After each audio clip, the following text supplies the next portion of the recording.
everyone, welcome back to my channel at Corraine Choo Realty.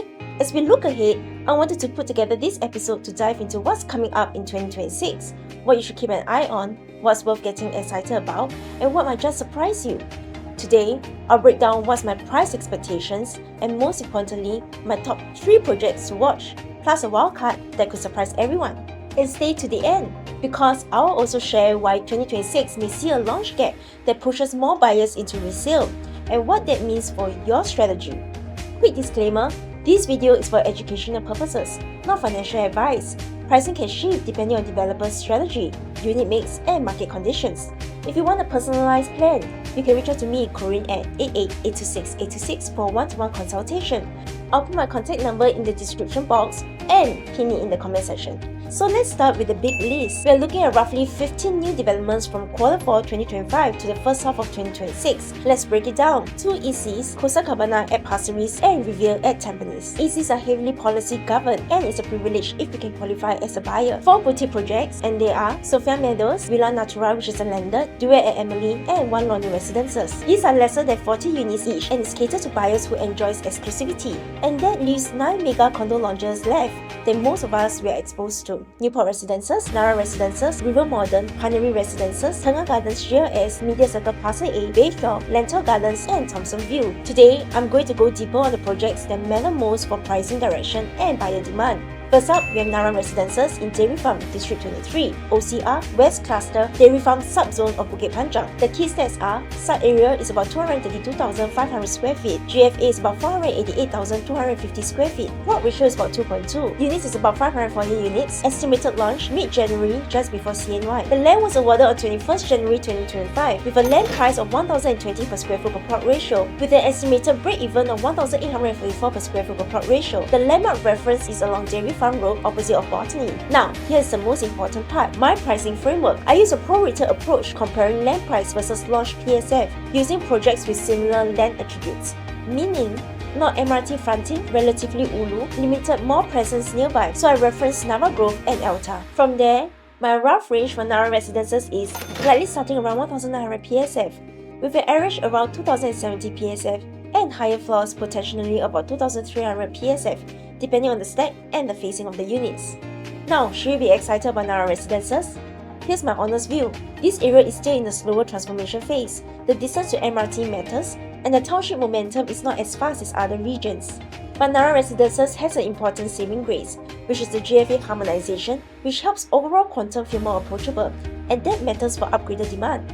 Narra Residences is catered for buyers who are specifically targeting West or Central West, and if you want a new launch with limited alternative supply going forward, Narra Residences can attract pent-up demand simply because there won't be many fresh options later.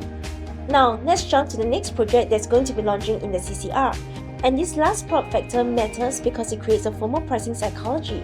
The key stats for River Modern are, the site area is approximately 100,000 square feet, GFA approximately 350,000 square feet, with a plot ratio of 3.5, with a total number of units about 455. The GLS land price was about 1,420 per square foot per plot ratio, with an estimated break-even price of 2,400 per square foot per plot ratio. The estimated launch will be around 20 February 2026. Now, River Valley has multiple project launches like Zion Grand, River Green, and Promenade Peak, but these are not apple-to-apple comparison because each developer had a different strategy. River Green reduces sizes to keep quantum low, Promenade Peak caters to the more luxury market. Zion Grade is an integrated development, so I decided to use a fairer comparison, One Marina Gardens, because it went through a similar new pristine, new township type of narrative. Using prorated math, River Modern could sit around starting about 2,800 PSF, average about 2,990 PSF, with the higher end about 3,350 PSF. Now, the big question everyone asks, is River Valley facing an oversupply? My take is, the headline supply looks big, but the demand mechanics are often underestimated. There's a long pent-up gap, with the last big launch in the area was about 5 years ago in 2021, which was Around Here Residences. And these are the 2 demand pools of the people looking at River Valley. People who wanted River Valley but missed out due to bad ballot number. Upgraders from RCR HDB clusters who want a true upgrade without moving outward to the OCR. The key idea is this: for someone living in Queenstown, Tiong Bahru, Kallang, Bidadari, moving further outward can feel like a downgrade. River Valley becomes a natural progression. That's why the last plot matters. river model becomes the final door before another launchless gap. As for the developer strategy, if Guoco Land keeps unit smart and quantum control, demand can stay strong. If they go too high on the quantum, the demand may soften. So, Narra Residences is limited west supply logic, while river model is last part plus pent-up CCR demand logic. Now let's go to the next project that will set headlines in the east.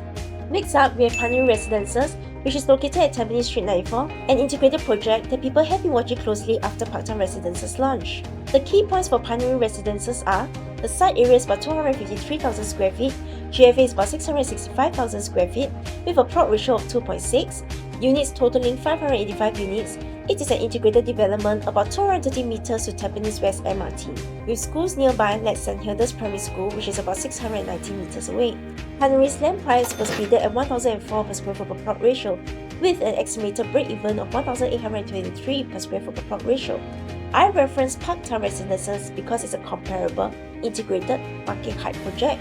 Using the same prorated approach, Pinery could be launching around starting 2,430 per square foot, with an average of 2,680 per square foot, and on the higher end, possibly reaching 2,950 per square foot, depending on the stack and the unit facing. So, what should buyers do? If you can still secure a unit at the previous integrated launch at Parktown at an attractive quantum, that could be a good anchor. But if you care about better facing and you're willing to pay the new benchmark, Pinery Residences is likely where the next benchmark is set. Integrated projects tend to hold long-term value because the commercial mix is curated, footfall is built in, and convenience is ensured. But yes, there will be premium in the pricing. Alright, now let's move on to my next most anticipated project of 2026 because it checks a lot of boxes for me.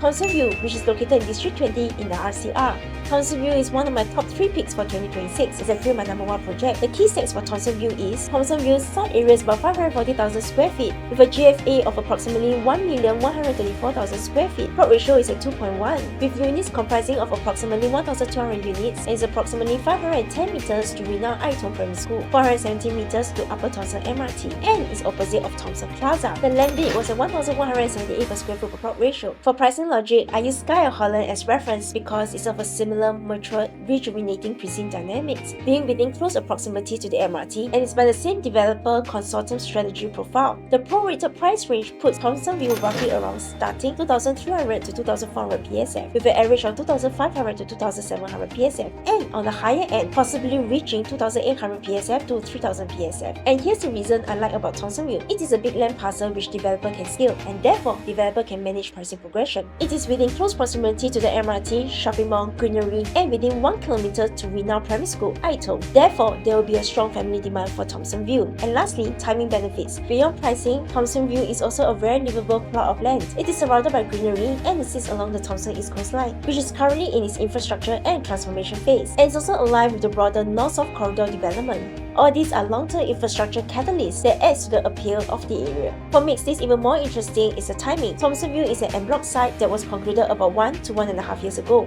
but due to legal disputes and court proceedings, the launch was delayed. In a way, this allows buyers to go back in time slightly because the land price was locked in earlier. Therefore, it looks cheaper than the other launches because the land price was actually bidded 1 to 1.5 years ago. To put this into perspective, 1,178 per square foot per plot ratio is even cheaper than the recent Little India GLS site, which was sold at around 1,450 per square foot per plot ratio. For a city fringe RCR project with MRT access and being in close proximity to renowned primary school Ito and being in a mature township, that's a very compelling proposition. So if you ask me why Thomson View stands out, first, it's entering the market during an infrastructure transformation phase. Second, the land price is relatively attractive due to its en bloc timing. And third, it has all the classic elements of a winning formula: scale, livability, reputable developers, proximity to MRT, within 1 kilometer to a renowned primary school, Ito, and the ability for prices to be split up over time with 1,200 units. That's why, for me, Thomson View is one of the most opportunistic projects to look out for in 2026. Next up, we have Lentor Garden Residences. The key stats for Lentor Gardens Residences are: site area is approximately 222,000 square feet, GFA is about 466,000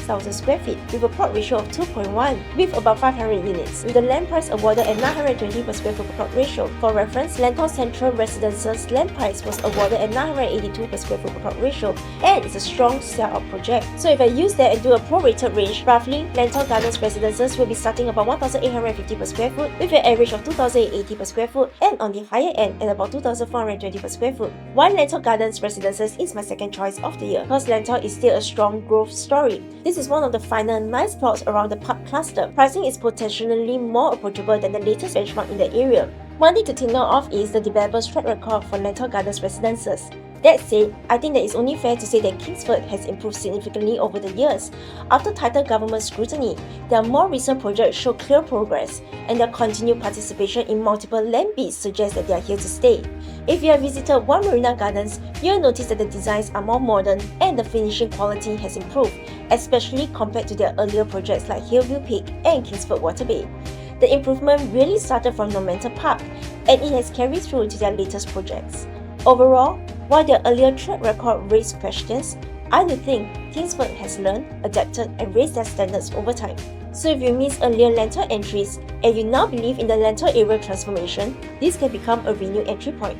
Now, moving away from township-style developments, let's talk about Media Circle Parcel A. Media Circle Parcel A is at District 5 in the one-off area. Now, some of you may already know that there is also a Media Circle Parcel B, which was previously put up for land bidding but did not receive any bids. I've seen some concerns around this, but I just want to address it quickly. This is actually quite normal in the GLS process. A no-bid situation usually comes down to timing, pricing expectations, or developer strategy, and it doesn't automatically mean that demand in the area is weak. What's more important for us is that we already have a very strong reference project in the same precinct, Bloomsbury, which has already been launched. Bloomsbury was acquired at a land price of about 1,195 per square foot per plot ratio. At launch, prices start from around 2,348 per square foot, with an average of about 2,503 per square foot, and peak transactions going up to approximately 2,760 per square foot. Now, let's take a look at Media Circle Parcel A itself. The key stats are: site area is about 61,355 square feet, with a plot ratio of about 4.2, units totaling 520 units. This land parcel was sold at about 1,037 per square foot per plot ratio, which is clearly lower than Bloomsbury. If you apply a simple prorated calculation using Bloomsbury as a benchmark, Media Circle Parcel A could potentially be looking at a starting price of around 2,040 per square foot, with an average of roughly 2,170 per square foot and a higher range of about 2,360 per square foot, depending on unit mix and facing.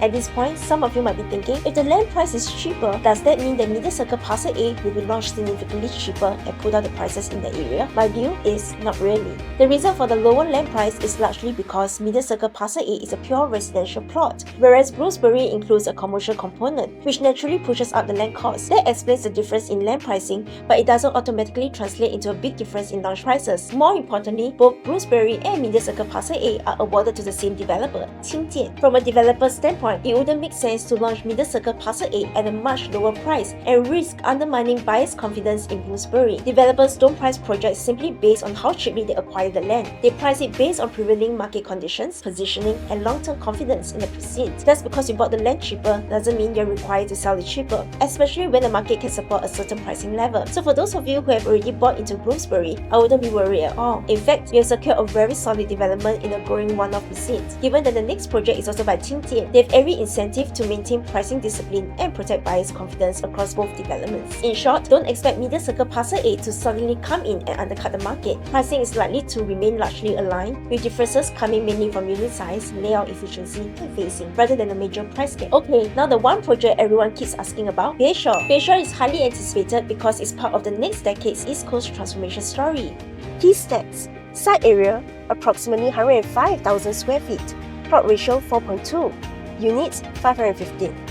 Land price was awarded at 1,388 per square foot per plot ratio. Prorated reference from comparable land pricing suggests that Bayshore will be starting about 2,700 per square foot, average about 2,900 per square foot. Premium stats could possibly push beyond 3,200 to 3,500 PSF depending on sea views and developer staging. My take is this: Bayshore is strong, but it's not ranked higher for one reason: affordability ceiling. This is for buyers with more budget flexibility. It's a powerful location play, but you must be comfortable with the premium PSF. So here's my consolidated view. My number one pick will be Thomson View, because it has the best overall balance of land size, MRT, family demand, school, mature amenities, and also has that back-in-time land price advantage due to its en-bloc timing. My second pick would be Lentor Garden Residences, a renewed entry point into Lentor's established narrative, potentially attractive pricing versus recent benchmarks, with it being the last plot of land around Hillock Park. Number 3, Bayshore, transformation, lifestyle, potential sea view premium, but pricing will filter out many buyers. And the wildcard is River Modern. If Gorko Land keeps quantum control with smart unit mix, River Modern can jump rankings fast because demand for River Valley is real and last plot creates urgency. So the big picture is why 2026 might push demand into the resale market. This is because of the launch gap plus policy era transition. Now zooming out, one key idea for 2026 is you may see periods with fewer launches, and when buyers can't find a new launch that fits their budget, they naturally rotate into resale. Second factor is we are moving through the tail end of the GFA harmonization transition period. Land prices are starting to normalize upwards again, which means new launch pricing may stay firm even if quantum fears manage through unit sizing. When the market accepts those benchmarks, resale becomes the pressure valve for affordability. Every buyer's situation is different, be it the family size, budget, timeline, exit strategy, and that's why no single project fits everyone. Some of you may be suited for 2026 launches, while others may actually benefit more from opportunities already in today's resale market. Alright, moving on to the next project, we have Tengah Gardens GLS. This site was acquired at about 821 per square foot per plot ratio with an estimated break-even price of around 1,575 PSF. The developers behind this project are Hong Leong, CSE Land and Guoco Land, the same group that brought us Lentor Central Residences. So in terms of execution and credibility, this is a fairly strong lineup.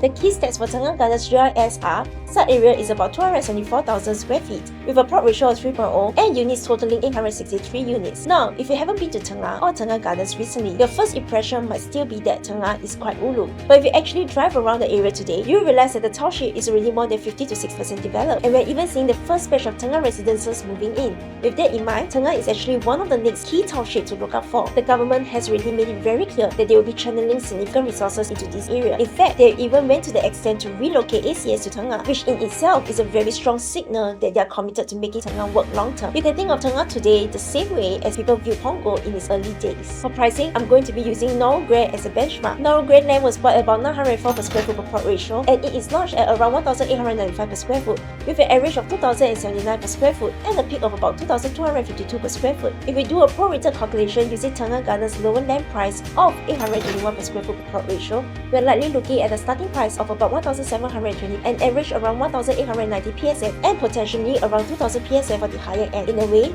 this brings us back to the old school concept of cheapest and largest in the market. Yes, Tengah may still look ulu today, but we have seen this story play out before. Projects like Treasure at Tampines and Riverfront Residences, especially their 4 and 5 bedroom units, have recorded profits in a range of $800,000 to $1 million, simply because buying property in Singapore is fundamentally driven by need. Since 2014, with multiple rounds of cooling measures, the government has clearly shifted the market towards affordability and sustainability. As long as buyers can afford a home that meets their needs, demand will continue to exist. That's why Tengah Gardens caters very well to upgraders. It sets one of the lowest future resale benchmarks in the area, especially for families who eventually need a 4-bedroom. You're effectively buying in at a lower price point, but with larger unit sizes, within a new township that's still in its early growth phase. So maybe it's time we start opening up our minds a little to places like Tengah, a new town with a strong infrastructure blueprint and long-term government backing. At the end of the day, a lot of this comes down to familiarity. People once say Woodlands and Admiralty were ulu too. Yet today, they've established towns with malls like Causeway Point and strong residential demand. If you want a clear, personalized plan instead of guesswork, you can reach out to me and set up a one-to-one consultation with me, Corraine, at 88-826-826. Until then, remember to like, share, and subscribe, and I'll continue breaking the market down for you, one launch at a time. This is Corraine from Corraine Choo Realty, helping you make every property move with confidence and clarity. Clarity, strategy, results. I'll see you in the next episode. Bye!